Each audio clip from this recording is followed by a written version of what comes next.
तपसि स्थिता।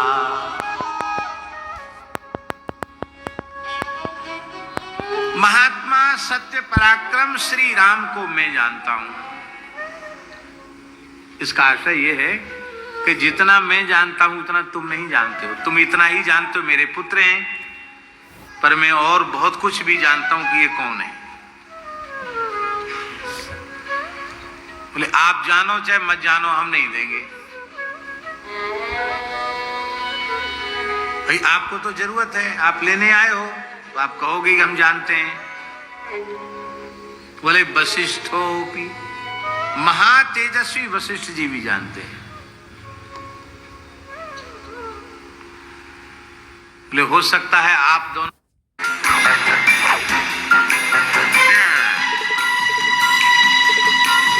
से दूर करना चाहते हो, तो कि ये चान्ये तपसि स्थिता, यहां जितने भजन करने वाले तप करने वाले ब्राह्मण हैं, ऋषि हैं, वो सब जानते हैं राम जी कौन है।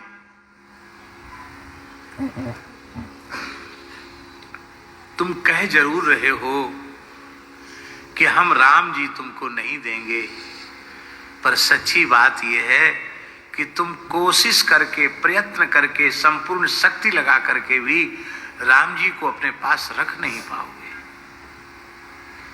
क्यों? बोले इसलिए नहीं रख पाओगे कि तुम राम जी को नहीं जानते। सत्य पराक्रमम, और तुमने प्रतिज्ञा की है, सत्य प्रतिज्ञा की है कि जो मांगोगे वो दूंगा, और अब उससे तुम पीछे हट रहे हो। इसका मतलब तुम अपने सत्य का त्याग कर रहे हो, तुम अपने धर्म का त्याग कर रहे हो। तो धर्म विग्रह श्री राम, सत्य स्वरूप श्री राम, ये वस्तुतः सत्य का त्याग नहीं, धर्म विग्रह सत्य स्वरूप श्री राम का त्याग है। इसलिए राम जी तुम्हारे पास नहीं रहेंगे, इसलिए दे दो। और दूसरी बात यह है कि तुम सोचते हो कि केवल मेरी गोद में खेलने के लिए राम जी आए हैं, सो नहीं आए। ये यज्ञ से प्रकट हुए हैं। यज्ञो वै विष्णु, यज्ञ साक्षात भगवान का स्वरूप है। वे स्वयं यज्ञ स्वरूप हैं, यज्ञ से समद्भूत हैं, और यज्ञ रक्षण के लिए ही इनका अवतार हुआ है।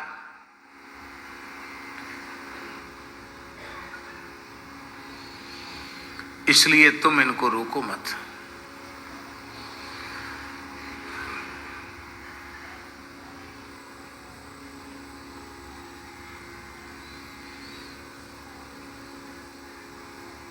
विश्वामित्र जी के इतना समझाने के बाद भी दशरथ जी देने के लिए तैयार नहीं। ठाकुर जी, विश्वामित्र जी समझ गए कि यदि आज जिस स्थान पर दशरथ जी हैं, उस स्थान पर यदि मैं होता तो क्या मैं राम जी को दे देता? तो भीतर से बड़े प्रसन्न हैं उनके प्रेम वात्सल्य को देख करके, लेकिन ऊपर से थोड़ी कठोरता दिखा रहे हैं कि तुम मिथ्या प्रतिज्ञ हो जाओ, तुम धर्म और सत्य का त्याग करने का दोष तुमको लग जाए।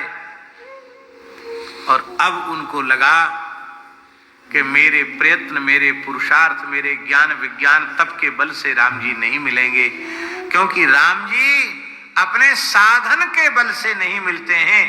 भगवत प्राप्ति तो आचार्य कृपा के, गुरु कृपा के अधीन है।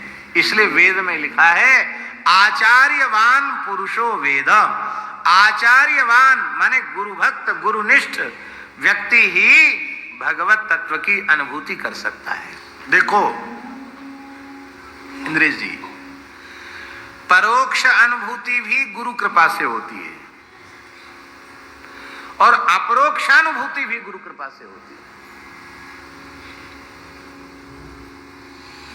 भगवान हैं, उनकी महिमा क्या है, उनकी लीला क्या है, उनका चरित्र क्या है, इसका यत्किंचित बोध कैसे हुआ? गुरु जी के चरणों में श्रीमद् भागवत जी का श्रद्धा पूर्वक अधिगम न किया होता तो क्या पता चलता श्री कृष्ण क्या है, श्री कृष्ण की लीला क्या है, उनका महात्म्य क्या है, पता चलता। तो हम लोगों को जो परोक्ष ज्ञान हुआ है वो भी गुरु कृपा से। शब्दजन्य ज्ञान को परोक्ष ज्ञान कहा गया, शब्द से प्राप्त होने वाला ज्ञान, शास्त्र से, शास्त्र के अनुशीलन से प्राप्त होने वाला ज्ञान वो गुरु कृपा से हुआ। तो परोक्ष ज्ञान गुरु कृपा से हुआ है तो अपरोक्षानुभूति भी गुरु कृपा से ही होगी। नान्यः पंथा विद्यते न, दूसरा मार्ग नहीं है। राम जी तो धर्म विग्रह हैं, ये सीधे सीधे मिल जाएंगे तो साधन बल से राम जी की प्राप्ति होती है, ये सिद्धांत सुस्थिर हो जाएगा। गुरु कृपा से प्राप्ति होती है, ये सिद्धांत कैसे समझ में आएगा। आज ठाकुर जी विश्वामित्र जी के नेत्र कातर हो गए और उन्होंने उनकी आंख भराई, हृदय भराया और उन्होंने आंखों आंखों में ही अपनी द्रवित नेत्रों से वशिष्ठ जी की ओर देखा, कहा हे श्री राम गुरु, ये राम जी तो आपकी संपत्ति हैं, इस दीनहीन विश्वामित्र पर थोड़ी कृपा हो जाए तो कुछ समय के लिए आपके शिष्य श्री राम जी हमको भी मिल जाए। और यह एक प्रकार से विश्वामित्र जी के द्वारा आचार्य प्रपत्ति थी, आचार्य शरणागति थी। और जैसे ही शरणागति की, बस दशरथ जी ने, वशिष्ठ जी ने कहा तब पुत्र हितार्थाय, तुम्हारे पुत्र के हित के लिए त्वाम उपेत्य भी याचते, तुम्हारे पास आकर तुमसे याचना कर रहे हैं। क्या हित करेंगे ये हमारा? अरे मैंने कह दिया 16 वर्ष के नहीं हुए हैं। कतक टीकाकार ने लिखा है कि क्षत्रिय कुमार 16 वर्ष की आयु में कवच धारण करने के योग्य होता है, और जब कवच धारण करने के योग्य होता है तब युद्ध में जाने के योग्य होता है। तो वशिष्ठ दशरथ जी कह रहे हैं अभी 16 साल के भी कहां हुए, और कूट योद्धा ही राक्षसा, कपटी युद्ध करने वाले हैं राक्षस, कैसे होगा। एकांत में ले गए वशिष्ठ जी दशरथ जी को और कहा पहले ये तो बताओ कि विश्वामित्र जी के आगमन की सूचना प्राप्त होने के पहले क्या प्रकरण चल रहा था। ये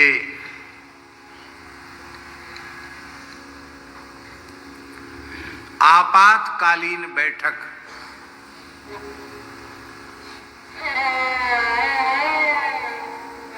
तस्य दारक क्रियां प्रति चिंतया मास धर्मज्ञः सोपाध्याय पुरोहिता।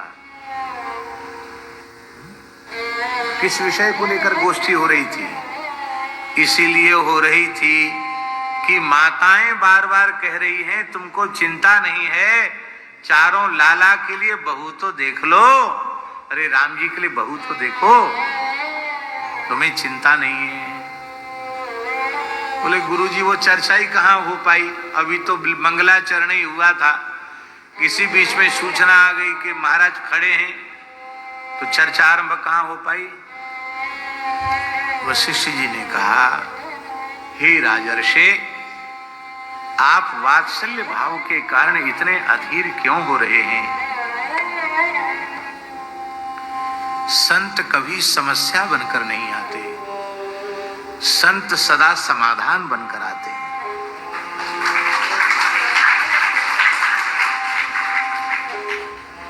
कभी जीवन में ऐसी परिस्थिति किसी व्यक्ति के सामने आ जाए कि कोई समाधान का मार्ग सूझ न रहा हो और उसी समय कोई महापुरुष आ जाए, तो समझना चाहिए कि ठाकुर जी ने मूर्तिमंत समाधान भेज दिया। और एक बात है, श्री रमन रेती वाले महाराज जी कहते हैं,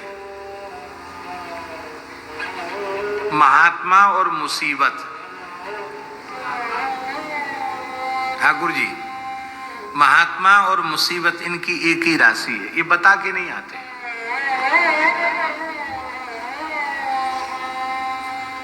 न मुसीबत बता के आती कि मैं आ रही हूं, और न महात्मा बता के आते हैं। पर मुसीबत तो स्वयं में समस्या है, पर संपूर्ण समस्याओं का समाधान संत हैं। इसलिए तुम जिस विषय के लिए चिंतित हो रहे थे, जिसके लिए गोष्ठी कर रहे थे, उसके समाधान के लिए विश्वामित्र जी आए हैं।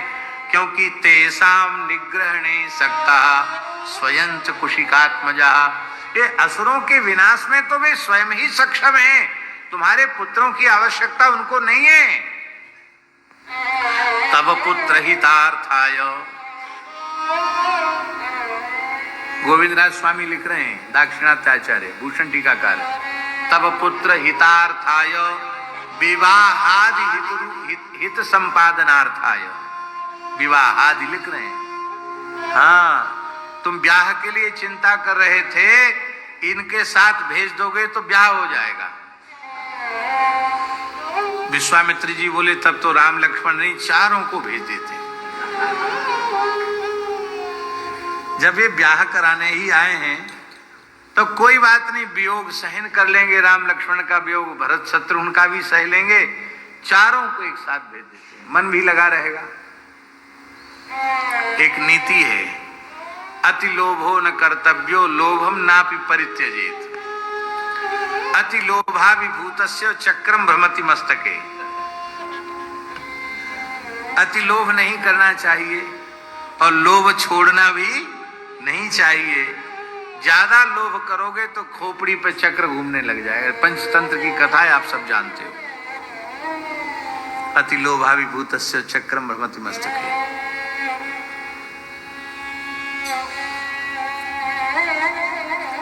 इसलिए लोभ मत करो। ये दो ही जाएंगे और चारों के विवाह की भूमिका का निर्माण कर देंगे, तुम तो बस बारात लेके पहुंचना। बोलो भक्तवत्सल भगवान की जय। विश्वामित्राध्वरे येन मारीचाद्या निशाचरा पश्यतो लक्ष्मणस्यैव हता नैरृतपुंगवा। अब गुरुजी, ताटका वध जो है, जिसको हम लोग ताड़का कहते हैं आजकल, एक बात ध्यान से सुने, ताड़का शब्द जो है वो संस्कृत शब्द नहीं है। ड़ा अक्षर जो है वो संस्कृत भाषा में नहीं है, ये हिंदी भाषा की उपज है। ड़ा है ही नहीं संस्कृत में। चतुर्दश जो माहेश्वर सूत्र हैं उनमें ड़ा दिखाओ कहां है। आ ई उण रुलृक ए ओंग ऐ औच हय वरट लण यम गणनम झभय घढ़धस जब गढ़दश खफ छठथ चटतव कपय सर हल। ये सभी स्वर व्यंजन हो गए इसमें ड़ा कहां आया। और हम लोग ज्यादा ध्यान देते हैं, इसलिए कहते गोपाल चूड़ामणि। चूड़ामणि गलत हो जाएगा, चूड़ामणि। बड़ा बोलने से शुद्ध हो जाएगा, चूड़ामणि। गोपस्त्री परवेष्टितो विजयते गोपाल, चूड़ामणि नहीं, चूड़ामणि। हमारे वृंदावन के परम पूज्य डॉक्टर श्री गिरिराज जी शास्त्री जी गुरुजी को सुनाते थे कि एक ब्रज के गांव के एक वक्ता आए, बोले हमारे रंग लक्ष्मी के विद्यार्थी थे, पढ़े वढ़े ज्यादा नहीं, कथा कहने लगे। बोले गुरुजी मैं कथा खूब बांचूं, हमारी कथा खूब चले गांव गामन में, पर एक जगह नेक संख्या है रही है। तो गुरुजी बोले कौन सी संख्या हो रही है? बोले कस्तूरी तिलकम ललाट टपटले कहा चीज है? लला के माथे पे कस्तूरी को तिलक है, ये तो ठीक है, पर टपटले कहां से आए? टपटले को अर्थ कहा है? तो गुरुजी हंसते थे, ललाट पटले को उन्होंने कहा लला टपटले। तो जैसे लला टपटले हो गए ऐसे चूड़ामणि हो जाता है, चूड़ामणि। इसी तरह से ताडका नहीं है, ताटका। ताडका शब्द भी है और ताटका शब्द भी है, इसलिए सही शब्द है ताटका। पर हम कहें ताटका बद हुआ तो लोग जल्दी समझेंगे नहीं, इतना प्रचलित हो गया उसका नाम ताड़का कि ताड़का कहो तभी लोग समझते हैं ताटका। ताटका बद भी ठाकुर जी, ताटका बद भी यज्ञ रक्षा के लिए है।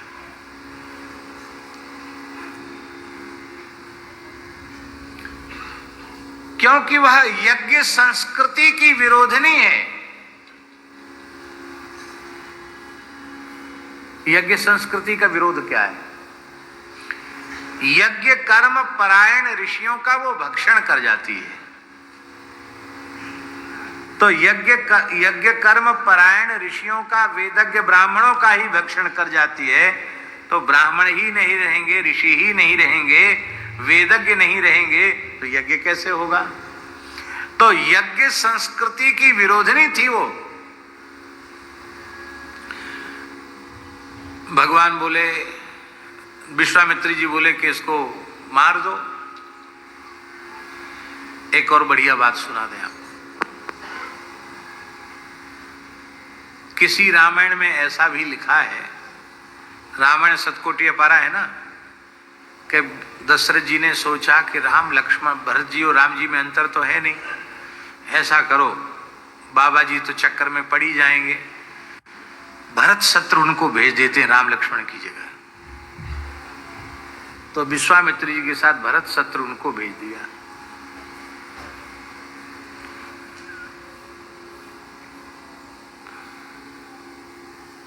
विश्वामित्र जी ने मन में सोचा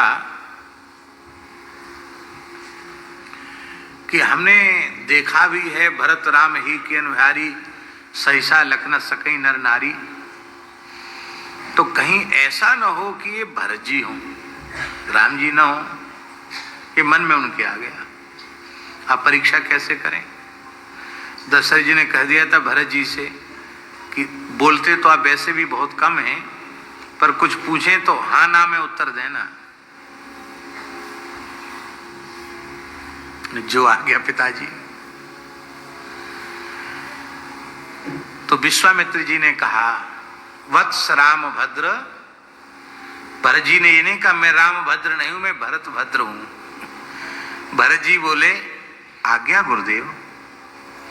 देखो यहां से हमारे आश्रम का मार्ग सीधा जाता है, उसमें जल्दी पहुंच सकते हैं, पर उसमें बीच में एक यज्ञ संस्कृति की दुर्विरोधिनी ताटका रहती है। बसत्यत्यर्ध योजने, इस पूरे क्षेत्र में उसी का साम्राज्य चलता है ताटका का। तो इधर से चलें कि एक रास्ता थोड़ा लंबा चक्कर दे करके घूम करके है, उसमें 2 दिन ज्यादा लग जाएंगे बक्सर पहुंचने में, उससे चलें। किससे चलना चाहिए आप बताओ? भरत जी ने कहा अपने को क्या घाटा पड़ता है, 2 दिन के 4 दिन पीछे पहुंच जाएंगे, कोई गाड़ी तो छूट नहीं रही है। भजन में बाधा ना पड़े उसी रास्ते पर चलना चाहिए। अरे भैया ये भजन में बाधा ना पड़े ये कौन महानुभाव हैं? बोले भैया बताओ आप कौन हो? कहा मैं श्री राम जी का अनुज भरत हूं। अरे बोले भूल हो गई, चलो वापस। बोलो भक्तवत्सल भगवान की। वशिष्ठ जी ने, विश्वामित्री जी ने कहा रामभद्र इस ताटका का तुम वध करो। राम जी धर्म विग्रह हैं, रामो विग्रहवान धर्मा। राम जी विचार करने लगे नारी वध कैसे करूं। विश्वामित्री जी ने राम जी का मनोभाव समझ लिया और उनसे कहा कि हे वत्स, पूर्व काल में भगवान श्री नारायण ने भी काव्य माता निषूदिता, शुक्राचार्य की माता भृगु जी की पत्नी ख्याति का वध किया था। देवराज इंद्र ने भी एक मंथरा नाम की एक आसुरी प्रवृत्ति वाली थी, वो पृथ्वी को ही निगल जाना चाहती। ये मंथरा नहीं, वो दूसरी मंथरा है। तो उसका वध ऋषियों की आज्ञा से देवराज इंद्र ने किया था। तो देवराज इंद्र भी स्त्री वध कर चुके हैं, भगवान नारायण भी स्त्री वध कर चुके हैं, इसलिए तुम स्त्री वध करो, इसमें तुम्हें दोष नहीं लगेगा। बहुत ध्यान से सुने, वैदिक हिंदू सनातन धर्म में नारी जाति का जितना आदर है, सम्मान है, इस धरती पर कोई मत पंथ ऐसा नहीं है जिसमें नारी जाति का इतना आदर किया गया।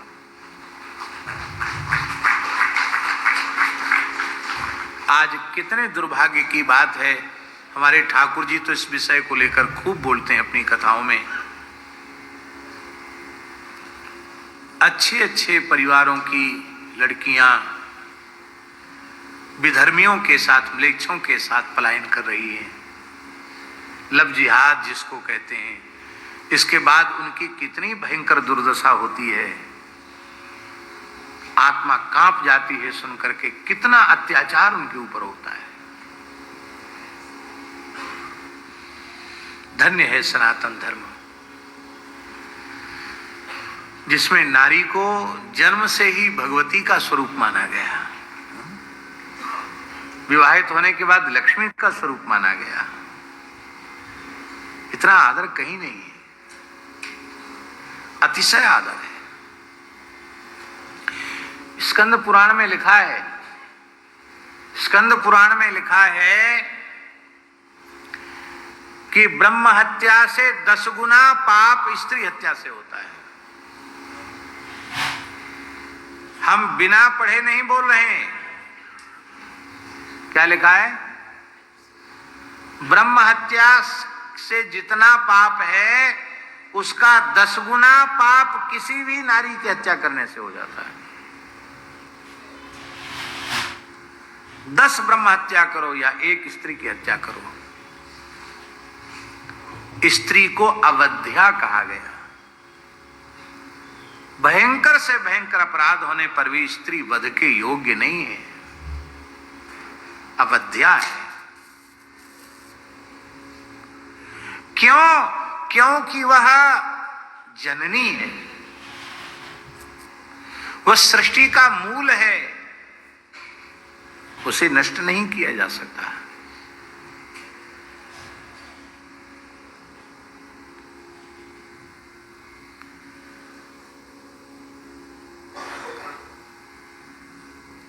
पुराणों का जरूर मूल पारायण करना चाहिए। पुराणों में लिखा है कि जो पुरुष क्रोध पूर्वक अपने घर की बहु बेटियों का अपमान करता है, उनको गाली देता है, उन पर प्रहार करता है, उस पुरुष के संपूर्ण पुण्य नष्ट हो जाते हैं। कैसी भी परिस्थिति में स्त्री पर प्रहार मत करो, हाथ मत उठाओ।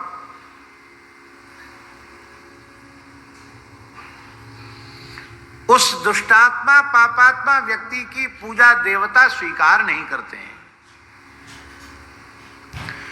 पितर उसके हाथ का जल पिंड आदि नहीं लेते हैं।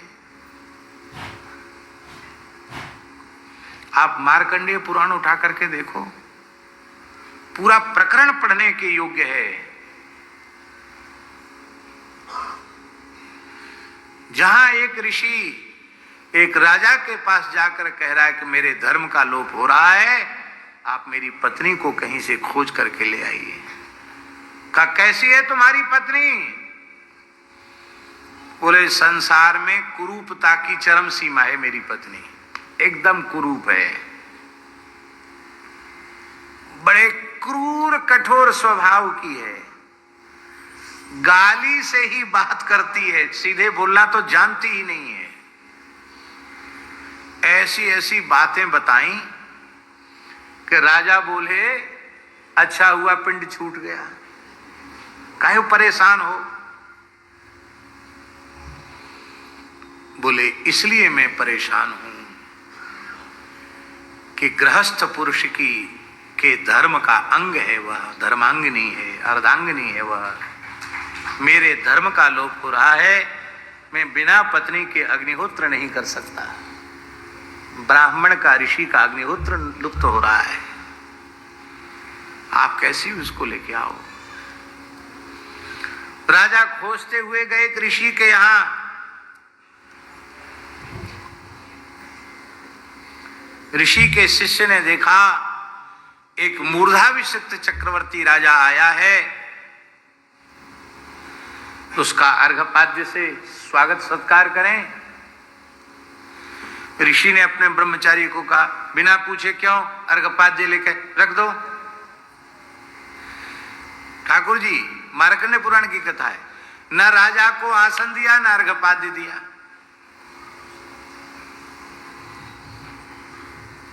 तो राजा ने कहा कि मूर्धाभिषिक्त राजा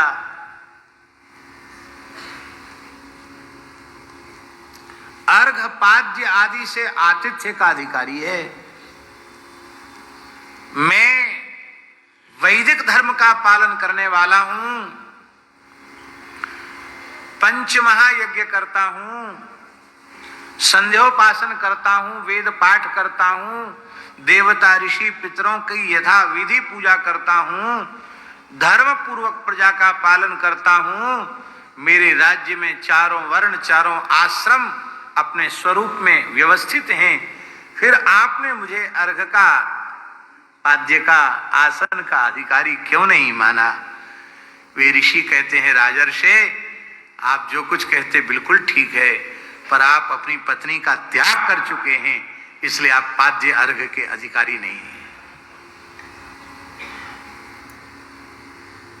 ये बताना चाहिए लोगों को जो तलाक दे रहे हैं और दावा कर रहे हैं कि अब हम छोड़ना चाहते हैं। क्या कहते हैं उसको? हैं?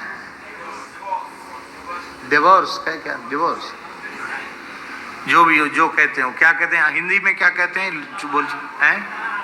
तलाक तो उर्दू हो गया।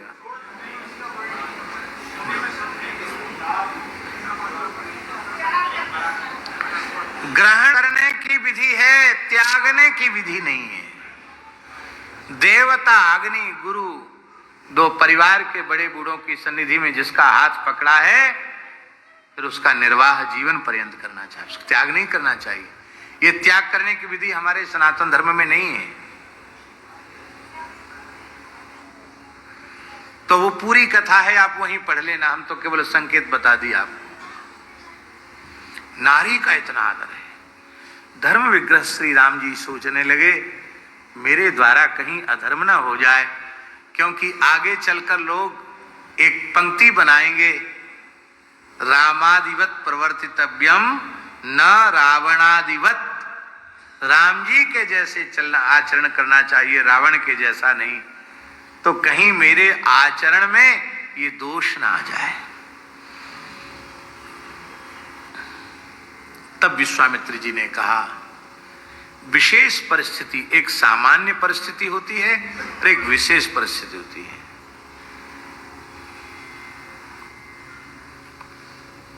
विशेष परिस्थिति में भगवान नारायण ने भी शुक्राचार्य की माता का वध किया था, इंद्र ने मंथरा का वध किया था। इसलिए विशेष परिस्थिति में, क्योंकि धारयत्यवला बलम, जिसे तुम अवला कह रहे हो, वो 60,000 मतवाले हाथियों का बल धारण करने वाली है, टाट का। अवला बलम धारयति, इसको स्त्री मानकर दया मत करो। ये गौ ब्राह्मण यज्ञ साहब की दुश्मन है और मेरी आज्ञा है, गुरुर आज्ञा गरीयसी, और आज्ञा गुरुणाम अविचारणीय, आज्ञा गुरुणाम अनुपालनीय। आज्ञा देने वाला यदि धर्म विरुद्ध आज्ञा देता तो उसको पाप लगेगा, आज्ञा पालन करने वाले को पाप नहीं लगेगा। गोवर्धन में एक महात्मा थे, गौ घाट पर कनक भवन है, वहां विराजते थे।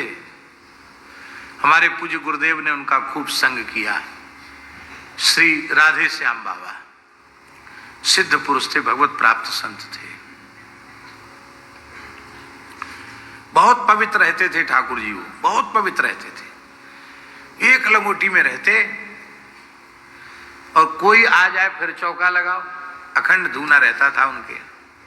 कोई पैर रख दे उनके क्षेत्र में तो फिर से चौका लगाओ, बार बार चौका लगता रहता था। सब कच्चा झोपड़ा था, मिट्टी थी, फिर पोता लगाओ, फिर पोता लगाओ। धूनी में टिक्कड़ बनते, ठाकुर जी को भोग लगता, वो आने जाने वाला कोई कहता उसको उसी में से प्रसाद मिल जाता था।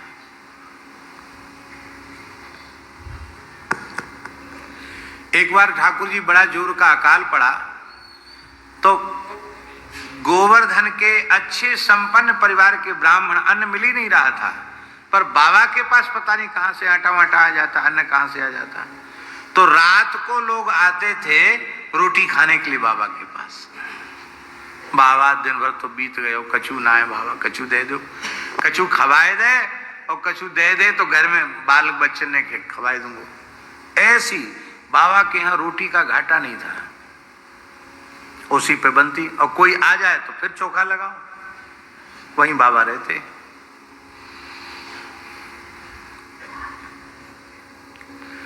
एक कुत्ता परख गया तो बार बार वहीं जाए, बाबा ए भगाओ उसको, चौका लगाओ। अब दिन में कई बार जब रोके तभी मौका देके तुरंत ए चौका लगा। उनका चेला था मस्तराम बाबा, ए मस्ता चौका लगा, चौका लगा था। 4-6 बार कुत्ता आया, वो गुस्सा हो गए, खाली भगाता है, मार दो इसको। मार देने का मतलब ये थोड़ी था कि जान से मार दो, माने अब धमकाओ इसको, नहीं आवे द्वारा। वो ऐसे आज्ञा पालक थे, उन्होंने सोचा कि यदि मरा नहीं कुत्ता तो गुरु आज्ञा का उल्लंघन हो जाएगा। तो इतनी जोर का डंडा मारा कि कुत्ता बेचारा च्यूं म्यूं भी नहीं बोल पाया, काए काए भी नहीं कर पाया, एक में जैसी आराम खत्म हो गया, मर गया। बाबा बोले राम राम राम राम। मस्त राम, कहा गुरु जी का कुत्ता मर गया? बोले आपने आज्ञा दिया था मार दो। अरे मैंने ये थोड़ी कहा था, बाबा मैं पढ़ो लिखो ना, मैं तो यही सोची गुरु की आज्ञा को उल्लंघन है जाओ, मैं तो नरक में ठोर नहीं मिलेगी। अरे बोले भैया मस्तराम, अब हम सोच विचार के तुम्हें आज्ञा देंगे, तुमने तो बड़ा अनर्थ किया। ला भैया मानसी गंगा का जल लिया, कुत्ता के शरीर को स्नान कराया, गैया के गोबर का कंडा ऊपर से तुलसी रख करके अपने हाथ से संस्कार किया बाबा ने कुत्ते की। सच्ची घटना है ठाकुर जी गिरिराज जी की। संस्कार किया और कहा कि मैं अपने भजन का फल देता हूँ, हे ठाकुर जी इस कुत्ते को अपनी नित्य सन्निधि प्रदान करें, ये आपके नित्य गोलोक की प्राप्ति का अधिकारी है। इसके बाद बोले मस्तराम, अब कुत्ता भगत की तेरे ही के लिए कुत्तों को ही बुलाना पड़ेगा। तो जिस दिन तेरे में ही थी कुत्ता की, उस दिन बोले बाबा मस्तराम तू जा 7 कोस की परिक्रमा करके जो कुत्ता कुतिया मिले दंडोत कह के कहना आपकी जात बिरादरी का कुत्ता भगत का भंडारा है, आप आ जाओ। 7 कोस के कुत्ता आए खाने के लिए और बिना लड़ाई झगड़ा के सबने पत्तल पर बैठकर पाया। ये घटना या तो जगन्नाथपुरी में बड़े बाबा के समय हुई थी या ब्रज में श्री राधे श्याम बाबा के समय।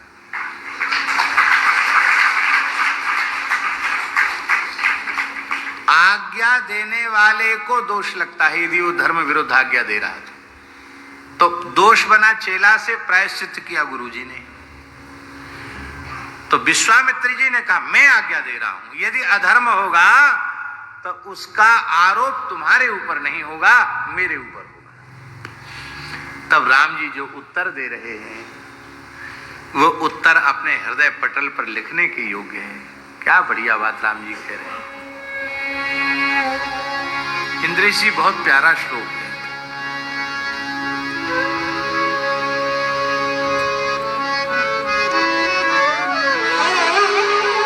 गो ब्राह्मण हितार्थाय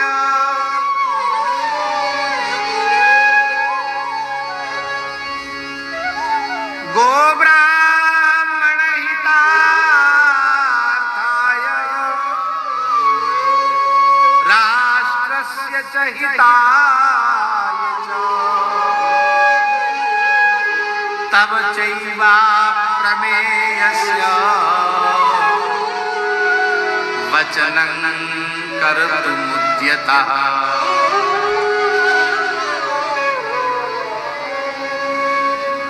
ठाकुर जी इस श्लोक की जितनी व्याख्या की जाए उतनी थोड़ी है। हे गुरुदेव, मैं आपकी आज्ञा का पालन करूंगा। क्यों? गो ब्राह्मण हितार्थाय, आपकी आज्ञा के पालन से गाय का हित होगा, ब्राह्मण का हित होगा। और जब गौ और ब्राह्मण का हित होगा तभी राष्ट्र का हित होगा।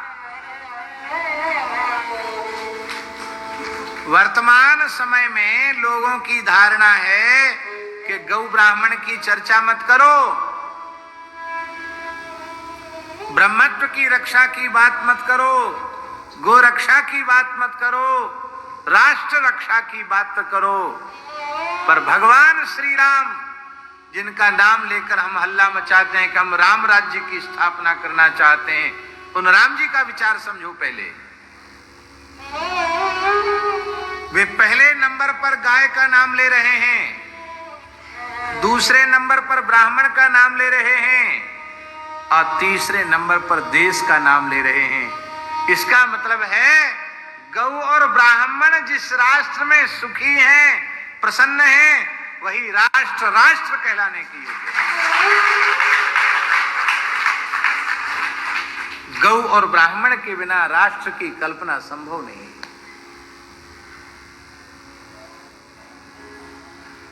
तो ले गौ और ब्राह्मण ही क्यों, और सब चूल्हे बाहर में जाएं? यही तो लोग कहते हैं आजकल के लोग कि दो के पीछे क्यों पड़े, सब देखो इन्हें, और आरोप भी लगाते हैं कि सब पोथी पत्रा ब्राह्मणों ने बनाए तो अपनी अपनी महिमा खूब उनमें लिख दी। पर ऐसा आरोप नहीं है। गाय का हित होने से संपूर्ण ब्रह्मांड का हित होगा।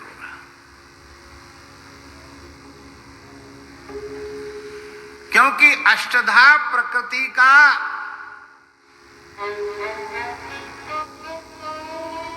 प्रत्यक्ष स्वरूप गाय है। अष्टधा प्रकृति की पोषिका, पालिका, रक्षिका गाय है। पूरे विश्व के विकृत पर्यावरण को परिष्कृत करने की क्षमता यदि किसी में है तो वह एकमात्र वेद लक्षणा भारतीय देसी गाय में। अधिक व्याख्यान का अवसर नहीं है।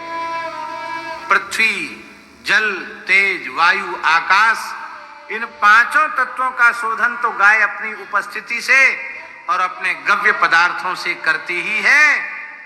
विशेष बात है गव्य पदार्थों के सेवन से और गौ माता की उपासना से सूक्ष्म प्रकृति शुद्ध होती है, मन शुद्ध होता है, बुद्धि शुद्ध होती है, अहम शुद्ध होता है, हैं? मन खम मनो बुद्धि रेवच अहंकार इति यम्मे भिन्ना प्रकृति रष्टधा भूमिरापो नलो वायु खम मनो बुद्धि रेवच अहंकार इति यम्मे भिन्ना प्रकृति रष्टधा। ये जो स्थूल प्रकृति है ठाकुर जी, इसमें विकार किसने पैदा किया? मनुष्य ने पैदा किया। मनुष्य ने विकार क्यों किया? क्योंकि उसकी सूक्ष्म प्रकृति विकृत हो गई, उसका मन, उसकी बुद्धि, उसका अहंग विकृत हो गया। तो समाधान की जड़ क्या है? मनुष्य का अहम, मन, बुद्धि, अहम ठीक हो जाएगा तो प्रकृति का पर्यावरण अपने आप बिल्कुल ठीक हो जाएगा। और ये कैसे ठीक होगा? ये गाय की कृपा से ठीक होगा।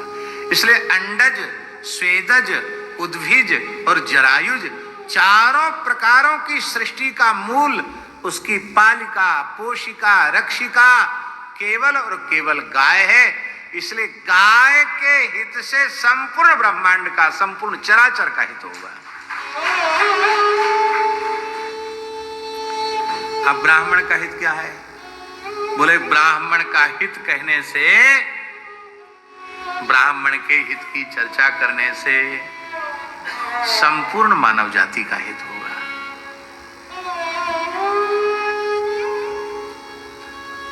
ठाकुर जी समाज के प्रत्येक वर्ग की पीड़ा का अनुभव करके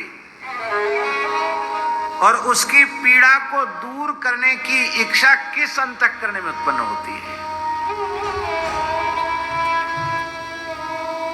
ब्राह्मण के अंतःकरण में उत्पन्न होती है। समय नहीं है तो हम नाम गिना दें। आजकल एक बात बहुत प्रचलित है, प्रचारित है, अंत्योदय की बात। अंत्योदय, इस अंत्योदय के सिद्धांत को किसने प्रचारित प्रसारित किया? पंडित श्री दीनदयाल जी उपाध्याय ब्रजवासी ब्राह्मण थे कि नहीं? तो समाज की अंतिम पायदान पर खड़े हुए व्यक्ति की पीड़ा का अनुभव उन्होंने किया कि नहीं? एकात्मकता के भाव को स्वीकार किया कि नहीं? ब्राह्मण ही है जो प्रत्येक प्राणी का हित सोचता है। इसलिए ब्राह्मणों में यह सामर्थ्य है, वे अपना कल्याण कर सकते हैं और दूसरे का भी कल्याण कर सकते हैं। ध्यान से सुनो, क्षत्रिय, वैश्य, शूद्र ये अपने कल्याण का साधन तो कर सकते हैं, अनुष्ठान कर सकते हैं, पर दूसरे का कल्याण करने का संकल्प लेकर जप पाठ आदि नहीं कर सकते। स्वयं का तो कर सकते हैं, पर ब्राह्मण अपने कल्याण का साधन भी कर सकता है और यजमान के कष्ट की निवृत्ति का संकल्प भी वो ले सकता है। इसलिए भैया को कछु कहे, हम तो ब्राह्मण की महिमा को इतना भी कम करके नहीं देख सकते। और यही शाश्वत सिद्धांत है, यही सिद्धांत धरती पर सदा सर्वदा रहने वाला है। दूसरे मत विचार रहने वाले नहीं हैं। और कलयुग के अंतिम चरण तक ब्रह्मत्व सुरक्षित रहने वाला है। यदि ब्रह्मत्व सुरक्षित नहीं होगा तो संभलक ग्राम में विष्णुयश ब्राह्मण के घर में भगवान का अवतार कैसे होगा? ब्राह्मण ही नहीं होगा तो अवतार कैसे होगा? इसका मतलब है बीज रूप में वर्णाश्रम व्यवस्था कलयुग के अंतिम चरण तक सुरक्षित रहने वाली है। इसलिए यह व्यवस्था सनातन थी, सनातन है और सनातन काल तक रहेगी। इस बार हम इंदौर में पूज्य पुरी शंकराचार्य जी का दर्शन करने गए। उन्होंने एक बहुत अच्छी बात कही। उनके मुख से तो जो निकलता वो विलक्षण होता ही है, पर एक बात उन्होंने बहुत अच्छी कही कि ब्राह्मणों में एक समुदाय है, वो शाकलदीपी ब्राह्मण। एक शाकलदीपी ब्राह्मण भी होते हैं। उधर मिथिला, बिहार, झारखंड इस क्षेत्र में खूब हैं शाकलदीपी ब्राह्मण। सूर्योपासक माने जाते हैं।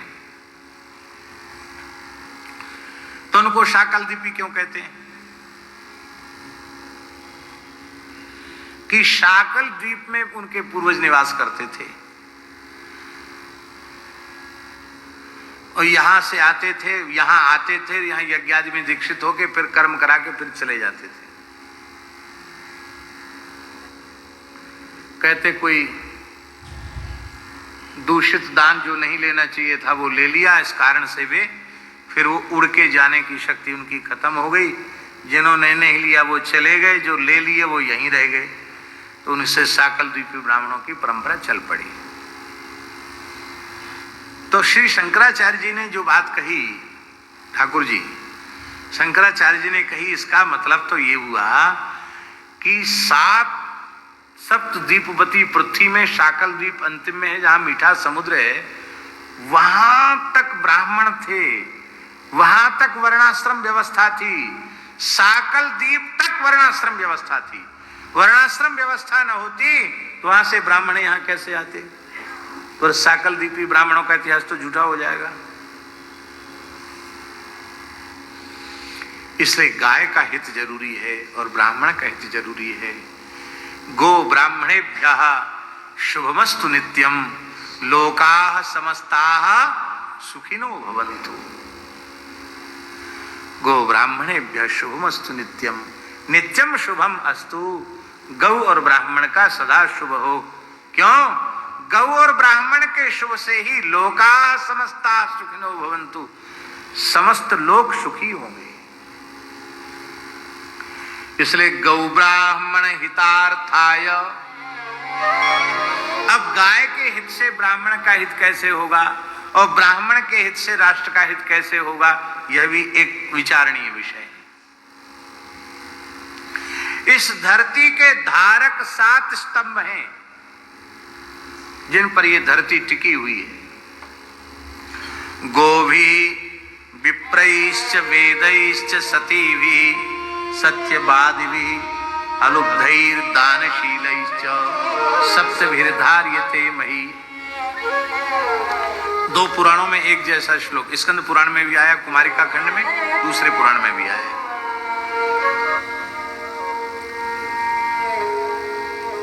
गाय के सुरक्षित होने से ब्राह्मण सुरक्षित होगा।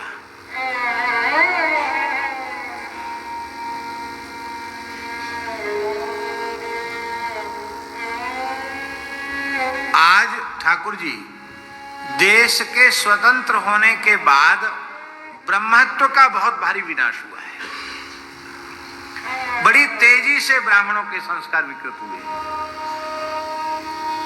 होना यह चाहिए था कि अंग्रेजी काल में और उसके पहले भी मुगल काल में अधिक से अधिक विकृत होने चाहिए थे, पर मुगल काल में उतने विकृत संस्कार नहीं हुए, अंग्रेजी काल में भी उतने विकृत संस्कार नहीं हुए।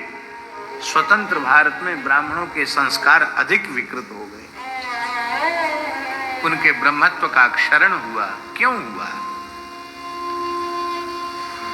मुगल काल में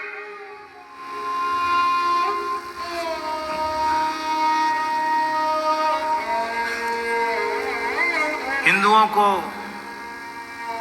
नीचा दिखाने के लिए, उनको पीड़ा पहुंचाने के लिए कुछ धर्मांध लोग यदा कदा गाय का वध कर देते थे। कट्टी घर नहीं खुले थे ठाकुर जी, और गोमांस का निर्यात भी नहीं था। गोवंश अधिक था मुगल काल में भी, इसलिए ब्रह्मत्व सुरक्षित रहा।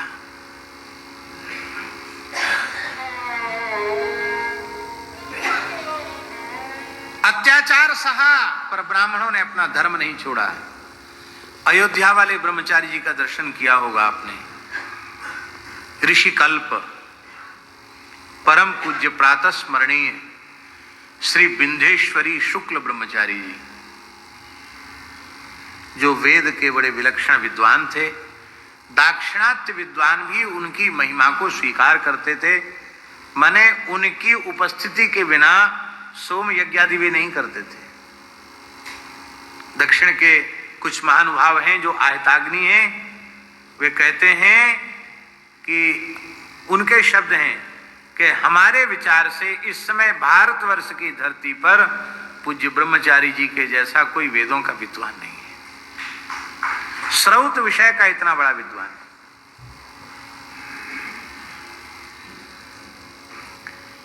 वे ठाकुर जी श्री विंध्येश्वरी शुक्ल ब्रह्मचारी जी जातिस्मर थे। क्या थे? जातिस्मर का अर्थ है पूर्व जन्मों का उनको स्मरण था। अलौकिक मेधा, अलौकिक ज्ञान था उनका। 40 वर्ष की आयु तक तो पलाश दंड लेकर उन्होंने ब्रह्मचर्य का पालन किया, एक लंगोटी में रहे। अयोध्या में तो उनका नाम ही पड़ गया था लंगोटिया ब्रह्मचारी। एक ही लंगोटी, बहरवास भी नहीं, न कुछ ओढ़ते न कुछ, एक लंगोटी में रहते, पलास्तन।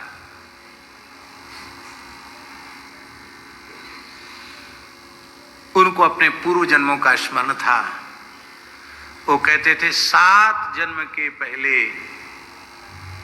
मैं बहुत बड़ा वेद का विद्वान था, मुगलों का काल था, उस समय हमारे जैसे सैकड़ों ब्राह्मणों को बलपूर्वक धर्मांतरित करने का प्रयत्न किया गया।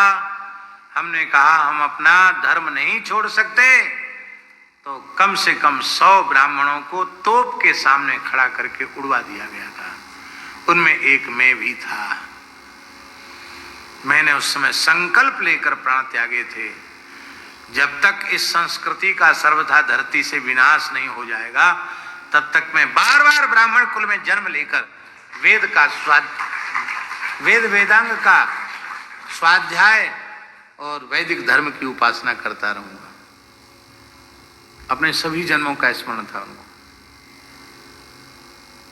तो इस घटना से एक बात तो सिद्ध हो गई कि तोप के सामने खड़ा करके उड़ना स्वीकार कर लिया, पर हमारी चोटी कट जाए, हमारा जनेऊ न रहे, हम वेद और संध्या गायत्री से विमुख हो जाएं, उस काल के ब्राह्मणों ने स्वीकार नहीं किया। आज ब्राह्मणों को कौन कह रहा है चुटिया कटवाने के लिए? आज कौन कह रहा है कि तुम जनेऊ मत पहनो, शिखा धारण मत करो, संध्योपासन मत करो, गायत्री जप मत करो? आज कौन कह रहा है ब्राह्मण को कि जो चीज नहीं खानी चाहिए वो तुम क्यों खा रहे हो, जो चीज नहीं पीनी चाहिए वो तुम क्यों पी रहे हो, जो नहीं करना चाहिए वो क्यों कर रहे हो, जहां नहीं जाना चाहिए वहां क्यों जा रहे हो? आज कौन कह रहा है उनको? कोई तोप लेकर खड़ा है? पर ब्राह्मण क्यों नष्ट हुए? क्योंकि गोवंश का विनाश हुआ, इसलिए ब्राह्मणों का ब्रह्मत्व नष्ट हो गया।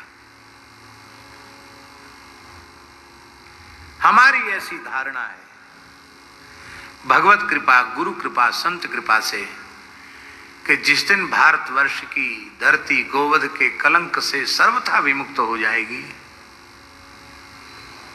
गोवंश सुखी, स्वस्थ और प्रसन्न हो जाएगा, इस भारत की धरती पर सुखपूर्वक विचरण करने लग जाएगा, गोमय गोमूत्र से और गोचरण रस से जब भारत की धरती पुनः पुनीत हो उठेगी,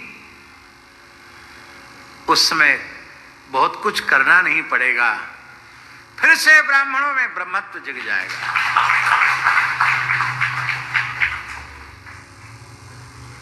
और जब ब्राह्मण अपने स्वरूप में प्रतिष्ठित होगा, तो क्षत्रियों में क्षत्रियत्व प्रतिष्ठित हो जाएगा, वैश्यों में वैश्यत्व, शूद्रों में शूद्रत्व और स्त्रियों में नारीत्व।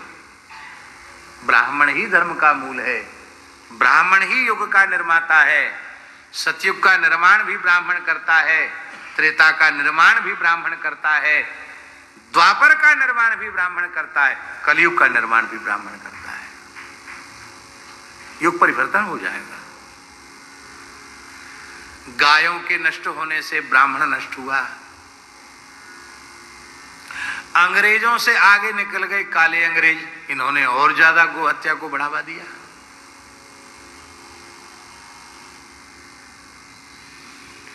अब स्थिति यह हो गई कि ब्राह्मण के नष्ट होने से गाय नष्ट हो गई, गाय के नष्ट होने से ब्राह्मण नष्ट हो गया, और ब्राह्मण ही नहीं रहेगा तो वेद कहां रहेगा?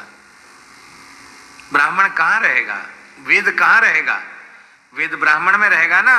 ब्राह्मण ही नहीं रहा, वेद का आधार ही विलुप्त हो गया, तो आधे वेद कहां रहेगा?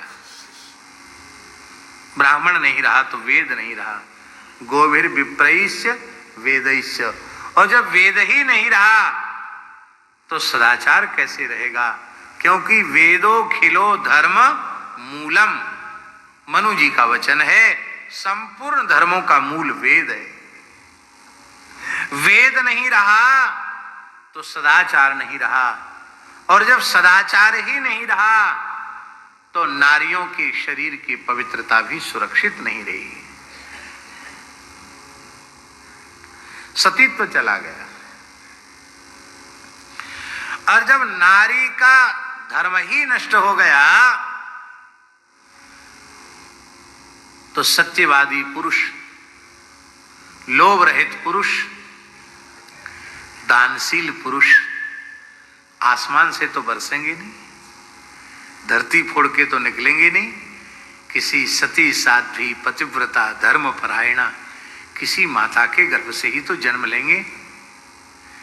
जिन पूज्य गुरु जी का उत्सव हम लोग मना रहे हैं, जिन दोनों गुरुजनों का उत्सव मना रहे हैं, उन गुरुजनों के पवित्र उत्सव में उन गुरुजनों को प्रकट करने वाली भी तो कोई पुण्यवती भाग्यशालिनी माता ही होगी ना।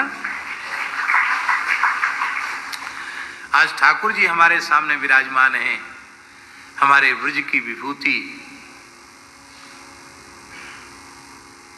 इस सामने बैठकर, घर में बैठ के नहीं बोल रहे हैं, हृदय की बात बोल रहे हैं कि श्रीमद् भागवत के वक्ताओं में, उसमें विशेष रूप में ब्रजवासी वक्ताओं में जैसा पवित्रतम जीवन और आदर्श जीवन पूज्य ठाकुर जी ने निर्वाह किया गुरु जी की कृपा से, वैसा दूसरा कोई उदाहरण नहीं। सबके ऊपर कुछ ना कुछ सोशल मीडिया ऐसा चला है कि कोई ना कोई उपद्रव सबके पीछे लग जाता है, पर श्री ठाकुर जी इतने सावधान होकर बोलते हैं, इतना सदा हुआ उनका जीवन है और ऐसी सदी हुई वाणी है कि हमने तो नहीं सुना। हम तो वैसे भी कम देखते हैं, कोई बता देता है तो सुन लेते हैं, नहीं हमने कभी ठाकुर जी के संबंध में नहीं सुना। ठाकुर जी के जीवन की सबसे बड़ी संपत्ति क्या है? इनके जीवन की सबसे बड़ी संपत्ति है भारतवर्ष के महान संतों का लाड़ प्यार स्नेह जो इनको मिला है, ये ठाकुर जी के जीवन की सर्वोपरि संपत्ति है। कभी सुने कितने महापुरुषों का, कृपात्री जी से ले कितने संतों का, कितने महापुरुषों का अनुग्रह आपको